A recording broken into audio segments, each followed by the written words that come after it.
अस्सलाम वालेकुम दोस्तों, तव्हांखे तफ़सील सां हिकु तकरार ड्रामे जी जेको आहे ज़बरदस्त अपडेट ॾियण वारा आहियूं। छा नेक्स्ट एपिसोड में हाणे गुलण खे फ़िलहाल हिकु पासे रखूं था। छा नेक्स्ट एपिसोड में जेको आहे नवाब खान वाकई पुलिस ॿी घुराईंदो, असद खे जेको आहे उहो हितां बदिली कराए छॾींदो? छा नेक्स्ट एपिसोड में हाणे बख़्त ऐं भावल मूसा ऐं मीर सां वाकई विढ़ंदा, इन जो जहिड़ो हलंदो?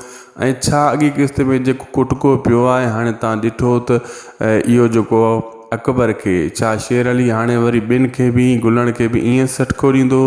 छा थींदो छा न थींदो? बिल्कुलु दोस्तों, इन वीडियो खे आख़िर ताईं ॾिसंदा ऐं थी सघे त शायदि खोसो व्लॉग यूट्यूब चैनल खे ज़रूरु सब्सक्राइब कंदा। दोस्तों, तव्हांखे ॿुधाईंदा हलूं, मां तव्हांखे कल्ह ई ॿुधायो त जेको आहे इन खे कुटको मिलंदो अकबर खे शेर अली जे हथां। ऐं अकबर जेको आहे उहो ईअं बि चवंदो तूं मुंहिंजे फसल खे ॿाहिरि ॾिनी आहे। फसल त कोन हुयो, पलाल जी ढेरी हुई। लेकिन हलूं था पंहिंजी कहाणी तरफ़। भावल ऐं बख़्त हाणे इहे तयारी में हूंदा त जेको आहे टकर ॾियूं मूसारनि खे। लेकिन राणी वीचारी उनखे रोके रही आहे। मां तव्हांखे ॿुधायो पहिरियों ई राणी चवंदी त मीर जेको आहे मुंहिंजो हाणे मुड़ुसु आहे। लेकिन भावल इहो उठ मञंदो ई कान्हे भाॻो। ऐं बहरहाल मूसारनि खे टकर ॾियण जे लाइ हीअ तयारी करे रहिया आहिनि।